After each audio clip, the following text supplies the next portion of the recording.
Today, we are diving deep into the mind of Elon Musk. We're going to piece together his grand vision for humanity, and it's a wild ride that starts with something as familiar as a social media app and ends with us questioning, well, everything. And really, to get where Musk is coming from, you have to start with this quote. See, his whole philosophy isn't about having all the answers. It's about being on this relentless hunt for the right questions. It's about expanding our collective mind enough to even figure out what we should be asking about the universe in the first place. So, where does that cosmic quest begin? Well, believe it or not, it starts right here on Earth, with something most of us use every day.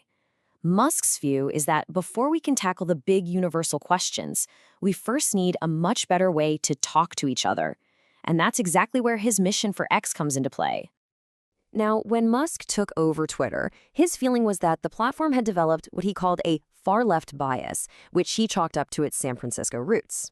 So his stated goal wasn't to swing the pendulum to the right, but to pull it back to what he saw as the center, to create a truly global town square where a much broader range of ideas could be debated. And here's the crucial point. This was never just about fixing a social media platform.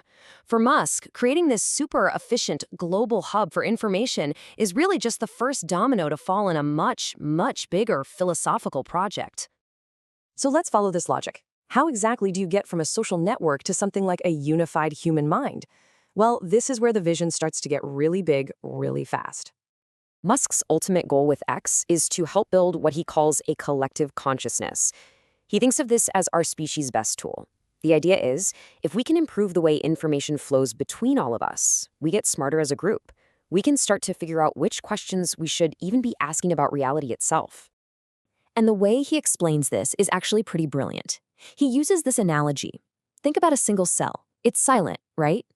It can't build anything complex on its own. But put 30 trillion of them together, and you get a human being, something that can talk and think and create. Take that one step further. A collective of humans can build things no single person ever could, like a spaceship. And that right there, that's the heart of his logic. The better and faster we communicate, the smarter our human collective gets, and the faster we can get on with the business of understanding the universe. All right, so if our collective brain is limited by how quickly we can share and process information, what happens when you introduce a tool that can think on a planetary scale? For Musk, that tool is not some far-off sci-fi concept. It's here. It's artificial intelligence. And he doesn't talk about AI like it's just another tech upgrade. He describes it as this overwhelming force, a supersonic tsunami that's not just coming, but is going to completely reshape our entire society, and fast. And get this, he puts a date on it. He's on record saying that in less than 20 years, AI and robotics will have advanced so much that working will be totally optional. It'll be a hobby, something you do for fun, not because you need a paycheck. In this future, he pictures a world of what he calls universal high income, or really total abundance. AI and robots will just produce everything we need, pretty much getting rid of scarcity altogether. The only real bottleneck will be human imagination. He literally says, if you can think of it, you can have it. But that brings up a really fascinating question, right? In a world where anyone can have basically anything they want, what happens to the economy? What happens to the whole idea of money itself?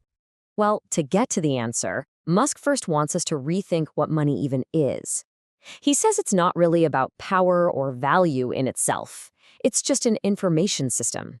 Think of it like a giant shared database that we use to organize who does what work. So, follow that logic.